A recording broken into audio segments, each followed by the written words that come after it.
Iniligtas ni David ang bayan ng Keila. Ika-23 kabanata. Isang araw, ibinalita kay David na sinasalakay ng mga Filisteo ang Keila at sinasamsam ang mga trigo sa giikan. Nagtanong si David sa Panginoon, "Sasalakayin ko po ba ang mga Filisteo?" Sumagot ang Panginoon, "Sige, salakayin mo sila, at iligtas mo ang Keila."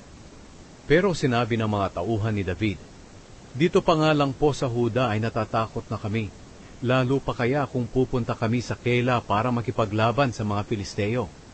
Muling nagtanong si David sa Panginoon, at sinabi ng Panginoon, "Pumunta ka sa Keila, dahil pagtatagumpayin ko kayo laban sa Filisteo." Kaya pumunta si David at ang mga tauhan niya sa Keila, para makipaglaban sa mga Filisteo. Maraming Filisteo ang napatay nila. Kinuha nila ang mga hayop nito at nailigtas nila ang mga taga-Keila.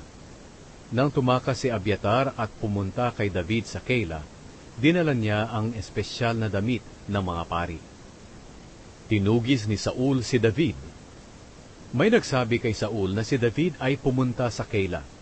Kaya sinabi ni Saul, "Ibinigay na siya ng Diyos sa akin, para na niyang ibinilanggo ang kanyang sarili sa pagpasok sa bayan na napapalibutan ng pader." Tinipon ni Saul ang lahat ng tauhan niya para pumunta sa Keila at lusubin si David at ang mga tauhan niya. Nang malaman ni David ang plano ni Saul, sinabihan niya ang paring si Abiatar na kunin ang espesyal na damit ng mga pari. Nanalangin si David, "O Panginoon Diyos ng Israel, nabalitaan po ng inyong lingkod na nagpaplano si Saul na pumunta rito sa Keila para wasakin ang bayang ito dahil sa akin. Pupunta po ba talaga rito si Saul gaya ng narinig ko? Ibibigay po ba ako ng mga mamamayan ng Keila kay Saul? O Panginoong Diyos ng Israel, sagutin po ninyo ang inyong lingkod." Sumagot ang Panginoon, "Oo, pupunta siya rito." Muling nagtanong si David, "Ako at ang aking mga tauhan ba ay ipapaubaya ng mga mamamayan ng Keila sa kamay ni Saul?" Sumagot ang Panginoon, "Oo, ipapaubaya nila kayo." Kaya umalis si David sa Keila kasama ang kanyang 600 na tauhan at nagpalipat-lipat sila ng lugar. Nang mabalitaan ni Saul na tumakas na si David mula sa Keila, hindi na siya pumunta roon. Nagtago si David sa mga kuta sa ilang at sa kaburulan ng disyerto ng Ziph. Araw-araw ay hinahanap siya ni Saul, pero hindi siya ibinigay ng Diyos kay Saul. Isang araw, habang naroon pa si David sa Hores sa disyerto ng Ziph, nabalitaan niya na pumunta roon si Saul para patayin siya.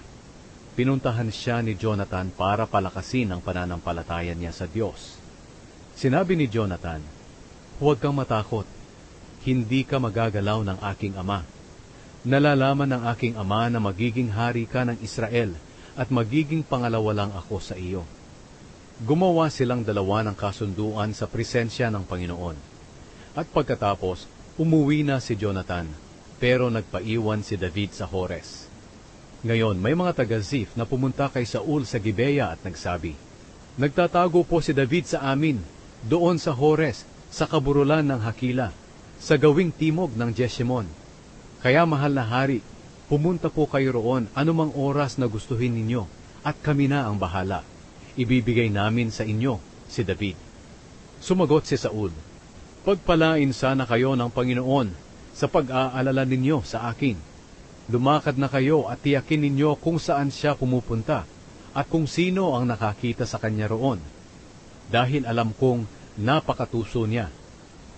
Alamin ninyo kung saan siya pwedeng magtago at bumalik kayo rito kapag sigurado na kayo. Pagkatapos, sasama ako sa inyo, at kung naroon pa siya, hahanapin ko siya kahit saan sa lupain ng Huda."